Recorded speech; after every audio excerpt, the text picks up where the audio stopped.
Halo semuanya, kembali lagi bersama saya Pujianto, dan di video ini saya akan bahas tentang hak cipta. Saya mencermati beberapa komentar terbaru di konten saya sebelumnya ya. Banyak yang menanyakan tentang hak cipta ya, baik itu yang berupa foto atau gambar, berupa video, maupun yang berbentuk musik. Nah, teman-teman banyak yang meragukan apakah musik dari sini benar-benar bebas copyright atau enggak, kemudian apakah ada sumber gambar yang benar-benar bebas copyright ya, dan lain sebagainya yang berkaitan dengan hak cipta.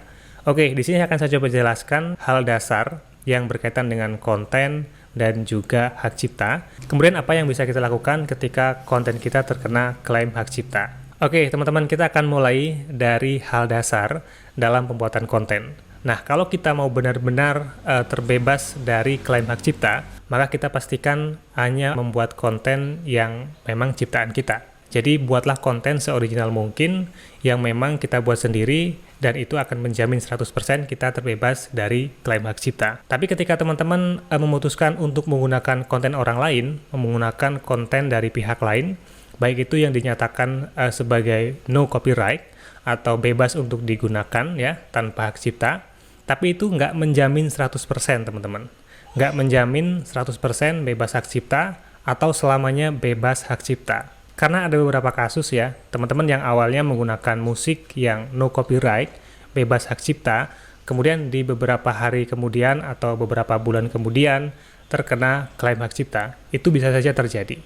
Kenapa demikian? Ya, karena saat kita menggunakan sebuah konten atau materi yang dinyatakan sebagai no copyright ya, itu kita nggak pernah benar-benar mendapatkan bukti tertulis bahwa kita punya hak untuk menggunakannya. Atau mungkin di situ ada informasi bisa digunakan ya, tapi nggak ada batas waktunya sampai kapan. Jadi mungkin saja pemilik hak cipta melakukan perubahan lisensinya, atau bahkan dalam syarat dan ketentuannya biasanya ada dinyatakan bahwa syarat dan ketentuan ya bisa berubah sewaktu-waktu tanpa pemberitahuan. Nah, itu kan bahaya ya.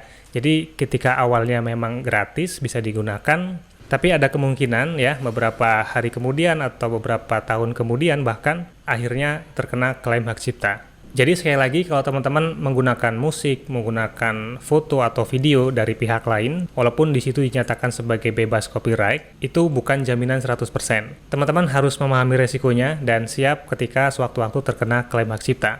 Dan satu-satunya tempat yang untuk mendownload audio yang selama ini saya belum pernah mendengar kasusnya, jadi yang benar-benar free adalah yang bersumber dari koleksi audio di YouTube. Di YouTube Studio, kemudian ada koleksi audio, dan di sini yang benar-benar gratis ya. Sampai hari ini saya belum pernah menemukan kasus yang kemudian terkena klaim hak cipta. Nah, jadi kalau teman-teman mau menggunakan musik yang benar-benar free, yang aman, ya gunakan saja, yaitu yang bersumber dari YouTube Studio ya, di Audio Library atau di koleksi audio. Ya, kemudian apa yang bisa kita lakukan ketika konten kita terkena klaim hak cipta? Nah, jadi ada dua jenis klaim hak cipta nih teman-teman yang harus dipahami. Yang pertama adalah klaim hak cipta berdasarkan dengan permintaan penghapusan ya oleh pemilik hak cipta, dan itu disertai juga dengan teguran hak cipta di channel kita. Channel kita akan terkena teguran hak cipta, akan dibatasi beberapa fiturnya sampai dengan 90 hari. Nah, kalau begitu kita nggak bisa melakukan banyak hal. Kecuali kita punya benar-benar bukti ya, kita bisa mengajukan permintaan pemulihan. Tapi kalau kita nggak punya bukti bahwa kita pemegang lisensi, maka ya biarkan saja sampai dengan 90 hari dan jangan mengulanginya. Karena ketika dalam waktu 90 hari ada 3 teguran hak cipta, maka channel kita bisa dihapus. Dan yang kedua, ada klaim hak cipta berdasarkan konten ID. Nah, konten ID ini bukan permintaan penghapusan ya. Jadi konten ID akan melacak apakah sebuah konten itu digunakan oleh orang lain. Nah, misalnya seseorang yang punya konten mengetahui kontennya digunakan oleh orang lain, di situ akan terdeteksi dengan konten ID. Dan pemilik ciptaan ini bisa melakukan 3 hal. Yang pertama, memantau performanya, melihat performanya bagaimana.